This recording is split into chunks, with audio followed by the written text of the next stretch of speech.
All right, welcome back to section 5.2, ratio tables. Today we're going to be talking about how to find equivalent ratios using a ratio table.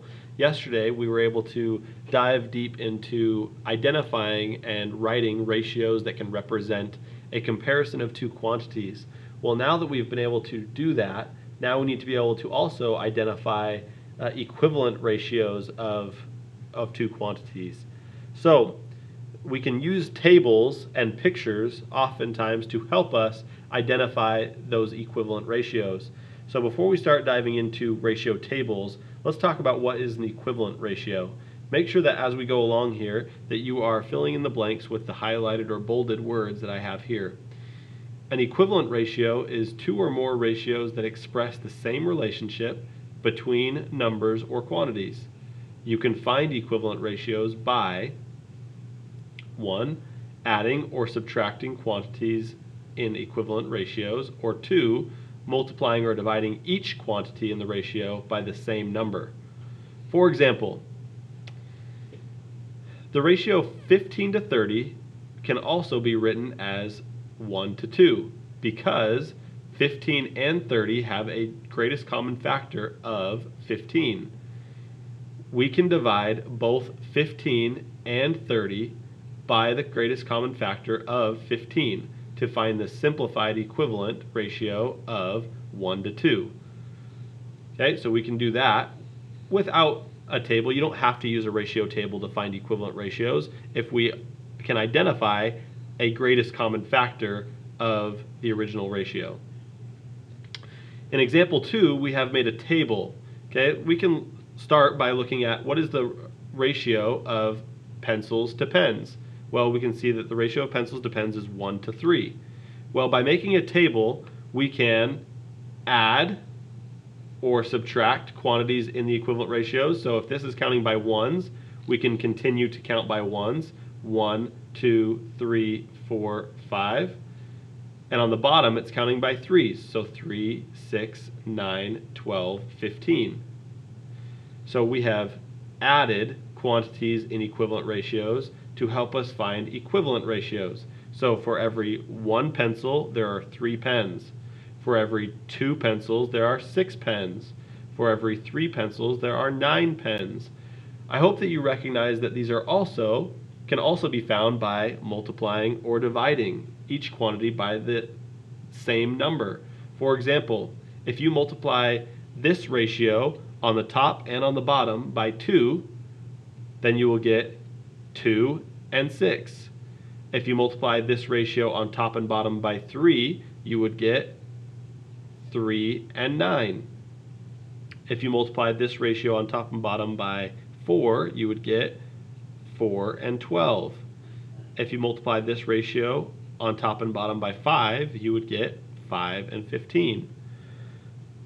Compare the number of pencils to the number of pens in the table. For every 1 pencil, there are 3 pens, so the ratio was 1 to 3. We've talked about that. For every pencil added, 3 pens are added. So to find equivalent ratios, the rule for pencils is add 1, and the rule for pens was to add 3. The ratio of pens and pencils in the table are 1 to 3, 2 to 6, 3 to 9, 4 to 12, and 5 to 15. You may also have noticed that the number of pencils can be multiplied by 3 to find the number of pens needed to keep the ratio equivalent. Okay, so our procedures for finding missing values in a ratio table, if we were given a table that had missing values. First, we would carefully study and compare the values for each item listed in a table to determine what rule is being applied to each item. For example, is it being multiplied by 2? Is it being divided by 3? Is it adding 1 each time? Is it subtracting 4? Etc. Okay, the second thing we're going to do is we're going to apply the rule to each item listed in the table to determine any missing values. Take care to ensure the values that you find keep the ratios equivalent throughout the table. Okay, the third step is that we are going to use the completed table to make ratio comparisons of the items listed in the table. Let's try some together. Ken has 5 drink mix packets. Each packet calls for 2 cups of water. He is trying to determine how many cups of water he needs to add if he mixes all 5 packets. So we're going to use this table to help us to identify some equivalent ratios. So first thing we need to do, in our notes it says that first thing we need to do is to determine what is the rule being applied. So on the top part of this ratio, the drink mixes, what is my rule? What is happening every single time? If this is a 1, this is a 2, and this is a 5. Well, we know that it must be adding 1 each time. So this is going to be a 3, and this is going to be a 4. All right, on the bottom, what is happening each time? Well, if it's going from 2 to 4, and if this one is an 8, then my rule must be that it is adding 2 each time. So this must be a 6, and this must be a 10. All right, so first we're carefully studying the table. Next, what rule is being applied? We found out that the top is adding 1 and the bottom is adding 2. Fill in the missing values. We've done that. What are the 5 equivalent ratios of drink mix to water listed in the table?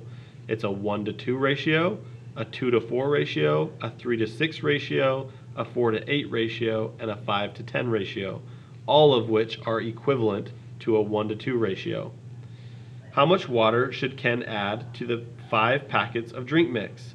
So if he has 5 packets of drink mix, how much water does he need? He needs 10 cups of water. Find 2 more equivalent ratios of drink mix to water. Okay, so if we're going to find 2 more, the next one in the pattern would be a 6 and a 12. For every 6 drink mix packets, you would need 12 cups of water. And for every 7 drinks mix packets, you would need 14 cups of water. Okay, so I would like you to pause and try this next section. This one says, for every 3 tickets you sell, your friend sells 4 tickets. So the original ratio is 3 to 4. You sell a total of 12 tickets. What is the total number of tickets your friend sells? So this is the amount that you are looking for in order to answer the question. But in order to do that, we need to complete the rest of the ratio table in order to help us find equivalent ratios. So if you sell 3 and your friend sells 4, complete the table by identifying what is the rule being applied to you and your friend. Use that information to fill in the values in the table, and then use the table to determine if you sell 12 tickets, how many tickets did your friend sell? Fill in the table, find out how many tickets your friend sold, and then we will come together and check this pause and try as a class. Work on Khan Academy quietly when you are finished to get some practice.